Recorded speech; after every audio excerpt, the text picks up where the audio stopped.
Hi everybody, Jim Sammons here from the Kayak Fishing Show, and welcome to this week's Kayak Fishing Tales.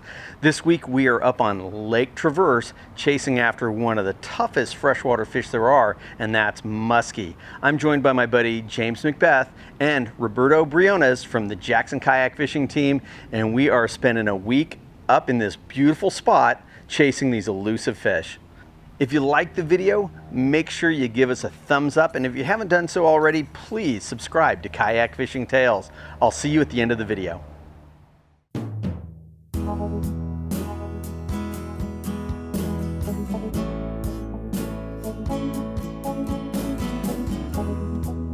So, muskie, pretty much all my life, have not been elusive. I just really never went out and targeted them. Then I started fishing for walleye with a bunch of friends when I was younger, and I kept catching pike. And they would, throw the pike back and go, "Ah, stupid slough sharks, we're looking for walleye." And I just all of a sudden liked the big toothy fight that I got from a pike. And from there, I kind of graduated slowly through a bunch of friends to fishing for muskie. And at the end of the day, muskie is probably the greatest freshwater fight that you'll ever have. But I think the best part of muskie fishing is at the end of the season, you open up your tackle box and you look inside, and every lure and hook and leader that you've got in there that you use all season has just been gnarred to death.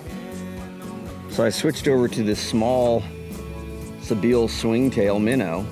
I thought I caught a rock because it just kind of stopped. And then, I don't have my Maui Jims on right now, so I couldn't see down through the water that well. I look over and I kind of saw my lure stuck in the end of a stick. Well, then the stick started to swim away.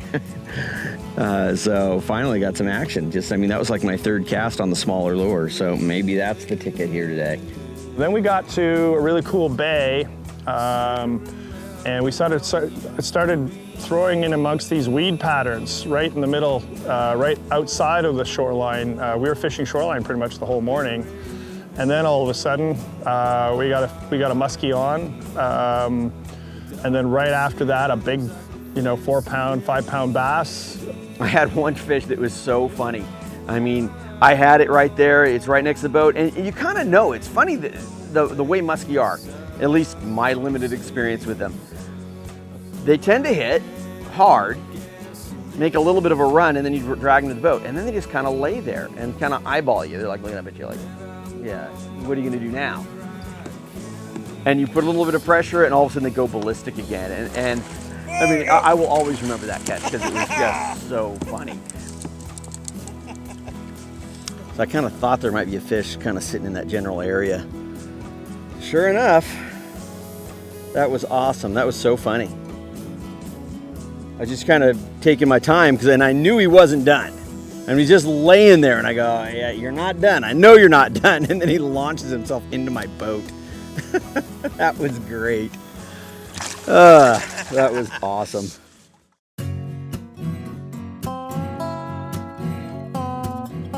I think the difficulty with this trip when it comes to dealing with gear and packing your boat is muskie. If we were fly fishing for trout, you've got a take apart fly rod and a reel and a little box about yay big. But because we're fishing for muskie, and muskie are a fish of 10,000 casts, you got to keep casting different things and try different things. You got to bring your whole arsenal, and that's big, huge tackle boxes. I had 4 of those, 3 big rods set up differently. It's just a lot of gear, and add that to your tents and your sleeping gear. That's a lot of stuff to lug around. Oh! And there he went. I've always said that a really good muskie day is seeing a muskie. A very good, like an awesome muskie day is having a muskie blow up on your line, and the greatest muskie day ever is actually catching a muskie. So the afternoon, to pull in 2 muskie and a bass, actually I think we got 3 muskie and a bass is like a pretty, 4 muskie and a bass, sorry. It was a pretty awesome day. Basically right near where we started the trip, I got my biggest muskie of the trip. Got James to help me land it because A, I'm not that with a bigger muskie, I'm not that used to it, and I'm not used to landing fish from the higher seated position of the big rig, so I'm just not used to it. I'm sure with some time on the boat I'd get used to it, but it was just a little bit awkward, and grabbing a fish with a big treble hook hanging out of its mouth and big teeth, and you're not used to where you want to grab them, and you want to handle the fish as safely as possible to do as little harm. So James helped me out with that. You know, we salvaged what was turning into kind of a train wreck of a trip when we couldn't go down the rapids, and we lost some gear, and just some things were going bad, and we turned it around. Everybody kept a positive attitude on the trip, which was so cool. Besides just hanging with a great group of guys. Highlight for me, seeing the giant moose. I mean, absolutely incredible. But of course, we're here to fish, and we're here to catch muskie. So this is a pretty good fishery. When you come out of a trip and you've landed, you know, a dozen fish, that's pretty incredible for muskie fishing. A nice little beautiful color. I love the colors on these muskie. I mean, just get this golden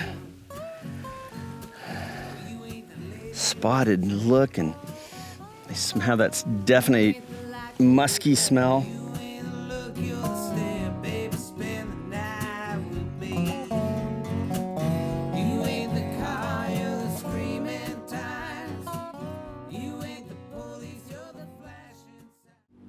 Well, I hope you enjoyed our Canadian muskie fishing adventure. I know I had a great time fishing with James and Roberto. I hope you liked the video. If you liked it, please, again, give us a thumbs up and make sure you do subscribe to Kayak Fishing Tales. Lastly, I just want to thank one of our biggest sponsors, in that Cigar, Braid, and Fluorocarbon. I've been using their products for many years, well before I ever had a show, and it is simply the best product out there. Make sure you visit cigar.com and you can see the whole line of products that they have, including the Fluorocarbon and the Thread Lock Braid that I like so much at cigar.com. Until next week, have a great time on the water.